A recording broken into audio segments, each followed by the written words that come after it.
Hey, rockers and rollers and all music lovers and in between and any genre you're into, welcome. Welcome back, man. I've got a story about the band X. If you're a fan of those guys, of course, from Los Angeles, they did form in 1977 by John Doe, the bass player and vocalist, who is also an author, poet, actor, musician, and of course the band was co-formed with Billy Zoom, the guitar player, and he also plays saxophone.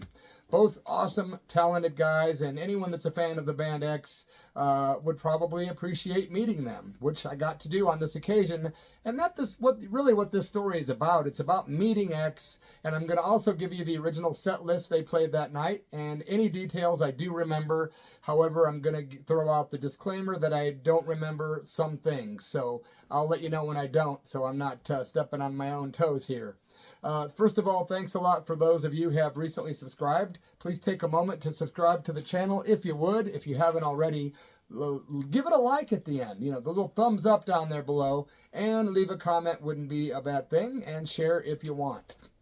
The date was December 20th, 2015, Portland, Oregon. Of course, X is known for their holiday jaunts, coming up the West Coast, playing in Portland and doing holiday shows. Well, this was called a family Christmas tour, and basically they played San Diego, West Hollywood, San Juan Capistrano, San Francisco, Seattle, and Portland on that tour. They also did a New Year's Eve show in Agora Hills, but this show was special.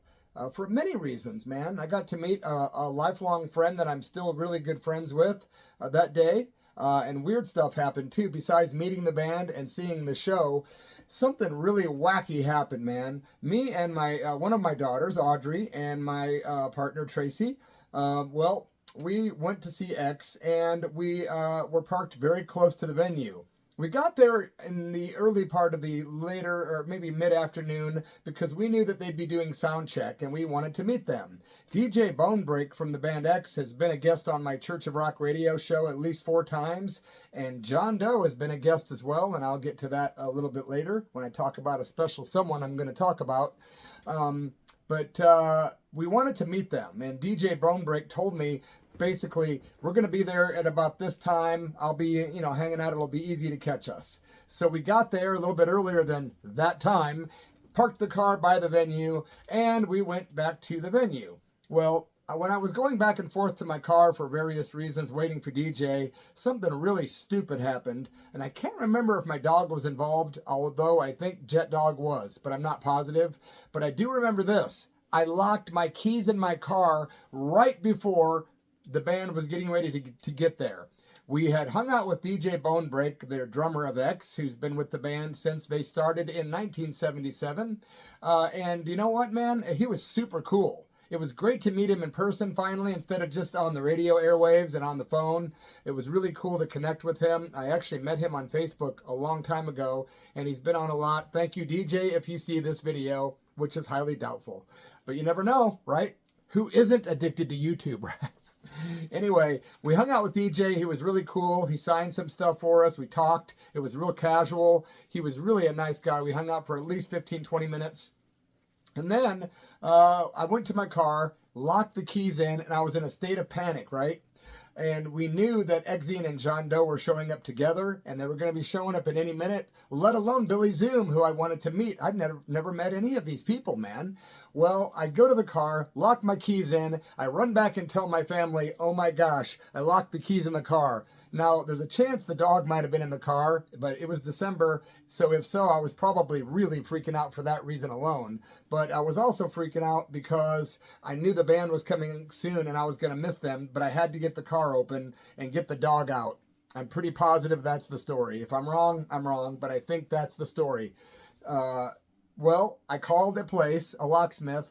$300 later, and about maybe 30 minutes later, they got there pretty quick.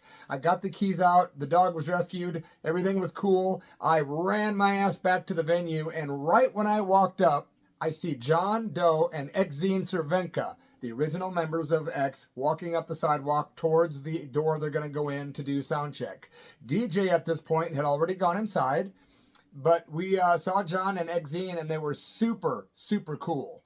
Now, Exene was a little standoffish. She absolutely didn't want her photo taken, that's for sure. We tried to get photos. It turned out really awkward on that front, but it's just because some people don't want their photo taken, and I respect that. But John Doe was very cool about the photo thing. We did end up getting pictures with John and Exene, but like I said, Exene was kind of looking away from the camera. But that's awesome because that's kind of typical Exene. But John Doe was very super cool and talkative and very gracious.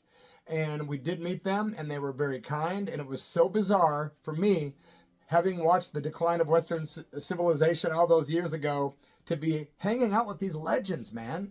X is one of the bands that's still standing with all the original members, and there's not a ton of bands from that original LA scene really still going. There are some, for sure, but not like the longevity X has had, I don't think.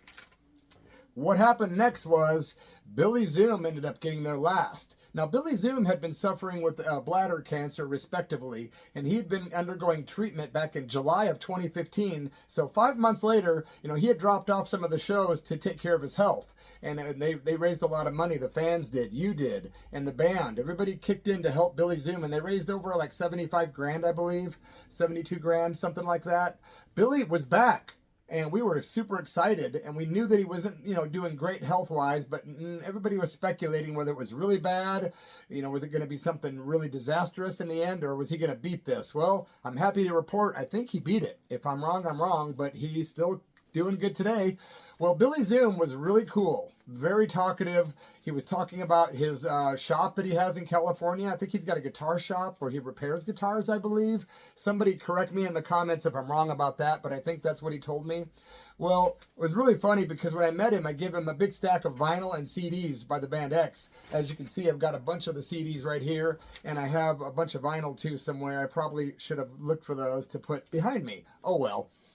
He was cool, but here's something stupid that happened, man. I actually handed Billy Zoom a CD that he did not play on. He looks at me and he started chuckling like, I'm not on this. And I'm like, oh my goodness. Talk about a moment of stupidity.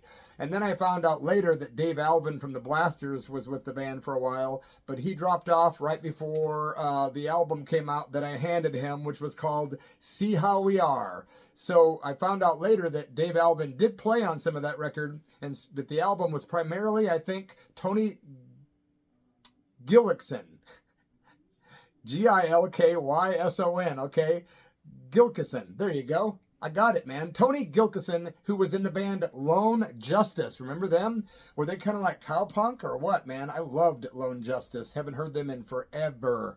But anyway, Billy was cool about it. I explained, look, I'm a rabid fan, I promise. I've been listening since like 1982 or something, since the first album. A couple of years after the Los Angeles album came out, that's when I discovered X.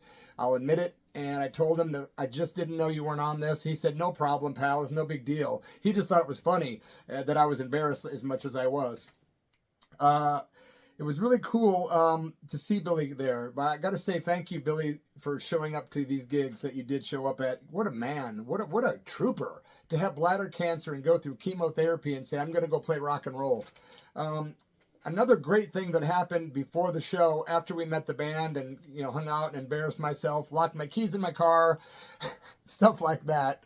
We were in line and we started talking to people. I'm a pretty social guy when I get in public, and I like to meet new people. And I tell you, man, I believe my daughter Audrey met him first. I can't remember quite, but I think so. But there was a guy in line at the show who had traveled from Southern Oregon to see X, a much bigger fan than me. He'd been listening to them longer than me, and he'd seen them a lot. And his name was Steve Weskirchen. That guy ended up being a big part of my life, and he still is today. As a matter of fact, just yesterday, I got the mail, and there was a CD in the mail that came unexpectedly from Steve Weskirchen with this beautiful CD. It's the brand new album by X, guys. You gotta support these guys. I heard it's their last album. I think they either tweeted that or they announced it somehow through a website. I didn't see it, but I read online that it has been formally announced that it's their last album. Will it be? It might be, because guys, you gotta give it up and stop at some point. Whenever it comes to health issues and personal issues and age, there's a lot of freaky factors go on with aging, man. Trust me. I'm getting there. No, I'm not even 60 yet, man, but I'm still kicking on, man. And so is the band X. And this new album, oh my gosh, it's called Smoke and Fiction, and I gotta tell you something. I thought Alphabet Land was a killer album. This brand new one, guys, is really killer. It's like one of the best records they've ever done, and I mean that all sincerely. Look at this, man. The packaging's great. It's got great art inside from Exene, I believe. If you lift off the CD, there's even more cool art. You can like look at it up close. It's really fun to read some of the stuff on there. Pretty sure that's Exene's art. And I can't recommend it enough, man. Smoke and Fiction. I've listened to it twice today. It takes me about 3 good listens to really get into an album. But they do have a brand new music video out, if you didn't know, from this album. And it's called Ruby Church. I just realized that today. Awesome song. I'm telling you, there's not a clunker on that album, man. You got to get Smoke and Fiction by X. If you're a true fan, you have to. I'd like to get it on vinyl sometime, but that CD, Steve Weskirchen, thank you so much. Steve Weskirchen actually also, about 5 months after this show, he actually arranged for John Doe to appear on my radio show, The Church of Rock. And I invited Steve to take part in that interview, which you can find on my other YouTube channel, The Church of Rock, all one word. And it's me, Steve Weskirchen, and Sister Tracy, respectively and respectfully, doing the interview with John Doe, which was pretty interesting. I listened to it yesterday again for the first time since 2016. And I got to say, it was pretty darn professional, well executed, and respectful. And thank you, Steve Weskirchen, for not only being my friend, but for being a real friend. I'm talking my brother from the same cosmic mother. Yep. Also shout out to his partner, Shannon. What a beautiful soul they both are. I love you guys. So I got to tell you, man, also John Doe has a great book out called Under the Big Black Sun, which is out on in book format and audio CD. So I know certain people that listen to audio CDs, and that's going to be of great value and interest to certain people. This is a book that is a must read. It's a personal recollection of all his time in LA, but he went to his friends from other famous punk bands like the Go-Go's and other bands and had people do different segments, Henry Rollins and people like that. Really, really cool, real well executed. And if you hear that interview with John Doe on the Church of Rock channel, you'll hear him talking about that. Also, some of my interviews with DJ Bonebrake are on that same channel. Now back to the story.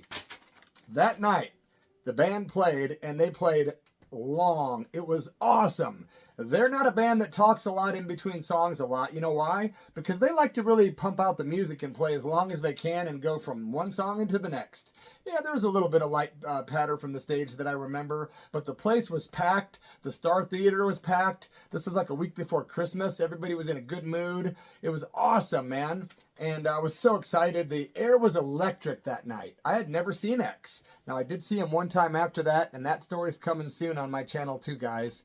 I got to tell you, they did not disappoint. They combined punk, folk, bits of country, rockabilly, and all kinds of weird Americana elements to just be one of the coolest bands to ever walk the freaking earth. Yeah, man, that night they opened up from The Wild Gift. They opened up with Beyond and Back. They went into In This House That I Call Home and Some Other Time, all from the Wild Gift album, of course. Then they did The Have-Nots from Under the Big Black Sun, another album that's just, really all their original records are just killer. The first 4 of their albums were produced by Ray Manzarek of The Doors, the keyboard player of The Doors, and he actually played keyboards on some of these albums too, on some of the tracks, I should say. But they also did Breathless, which is one of my favorite songs. It's an Otis Blackwell tune originally, but it was made famous by the great Jerry Lee Lewis, the Killer. I'm a huge Jerry Lee Lewis fan, by the way. Definitely one of the kings of rock and roll and unparalleled. What's of note is that John Doe, being an actor, actually was in the movie Great Balls of Fire, which was about Jerry Lee Lewis. John Doe, by the way, was in dozens of TV shows and a lot of movies. Yep, he's had a pretty prolific career. Also, after Breathless, Dancing with Tears in My Eyes, which is one of the 4 songs that I could find online written about Exene Cervenka's sister dying. So that's a really touching title, Dancing with Tears in My Eyes. What a poet. And, it's weird because I think that actually that's a Regent Club Orchestra cover. So I found conflicting bits of information about that song. I had to make a note about that so no one says, "You're an idiot. You're stupid, bloody." No. I don't know. Maybe Exene didn't write that because it's on the Big Black, Under the Big Black Sun album, but I found that it's a Regent Club Orchestra song. I didn't do my research that deep on that, so just putting the flag up that I could be wrong on that being, but from what I hear, that was included on the album because of the death of her sister, and that whole album is permeated with the vibe of a little bit of sadness and darkness because of Exene losing her sister. And I do know there's at least 3 songs she wrote about her sister's dying, or that was, about that subject. Rest in peace, Exene's sister. Come Back With Me from Under the Big Black Sun was next. Then they went into True Love. I gotta tell you, my favorite X album, besides Los Angeles, is definitely the 1983 release of not Under the Big Black Sun. Oh my gosh, I'm having one of those moments, guys. More Fun in the New World. Gosh, just think. I could do a bunch of fancy edits and just chop, chop, chop, but I'm leaving it, man. You're going to see me being real, bro. Nah, I shouldn't say bro, because what if you're not a bro? Anyway, they did True Love, which I love that album. More Fun in the New World for so many reasons. It's just a really good album. Some say it's one of their most commercial, but if you ask me, it's one of the best. The Hungry Wolf was next from Under the Big Black Sun. Gotta love The Hungry Wolf. I do remember that being a really big crowd pleaser during the show. The World's a Mess. It's in My Kiss from the Los Angeles album was up next. And I gotta tell you, the crowd was really singing along to a lot of these songs. And I know I was. The next song was The New World from More Fun in the New World, followed by Poor Girl, which both are just classics. I love those songs. The Unheard Music, which is also the name of a documentary. That was from the Los Angeles album. That was next. I Must Not Think Bad Thoughts, in which, of course, DJ Bonebrake is on vibes, playing the vibraphone, I believe it's called, and Billy Zoom playing saxophone. Now, that night, Billy Zoom had to play a lot of the show sitting down because of his stamina being compromised with his health issues. We all knew why, and we were all just thinking, man, look at that guy. What a hero. He's here to play, and he's playing great, and he's right there on that stage, and if he's sitting down, that's cool with all of us because we understand, right? So Billy Zoom was just amazing that night, by the way. I can't remember who the heck played drums when DJ was playing like vibraphone and stuff, but I'm certain somebody came out and played. I'm almost positive of that. Maybe you can leave that in the comments if you were there, guys. Fill me in on some of this stuff. Look, man, I always say my stories are well researched, and I do go by memory, but lots of times I do forget some stuff. I can't help it, man. With age, I'm starting to lose it.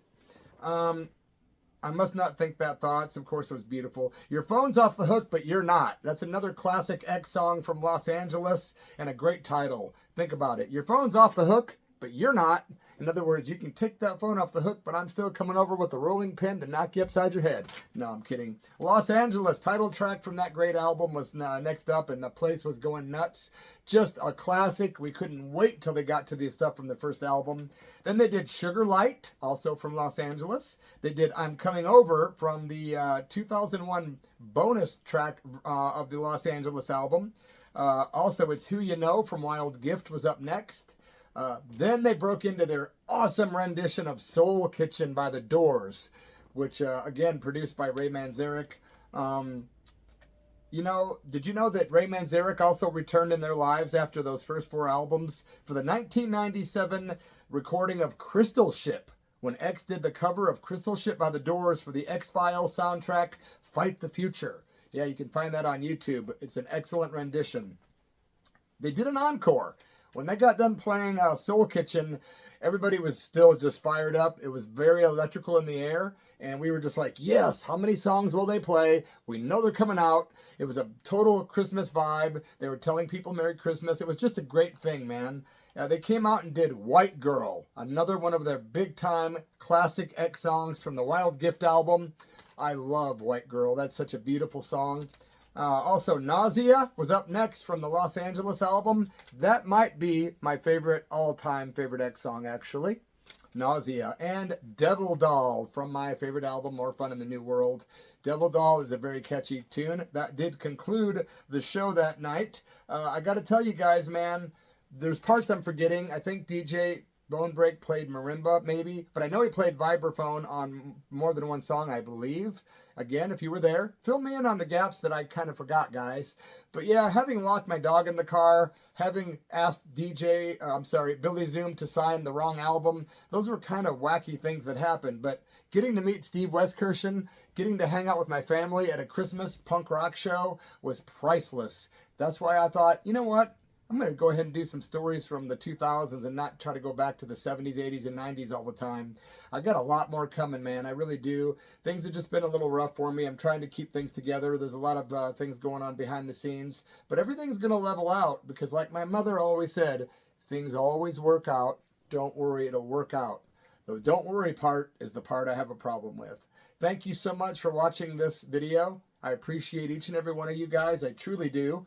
And please leave me a comment, subscribe if you liked the video, and please go click the video section and check out all the great videos I put up about a lot of stuff, a lot of shows, rock, punk, metal. I've just been all over the place, man. Plus I tell my personal stories about my band and my band experiences and my radio show experiences from the last 25 years.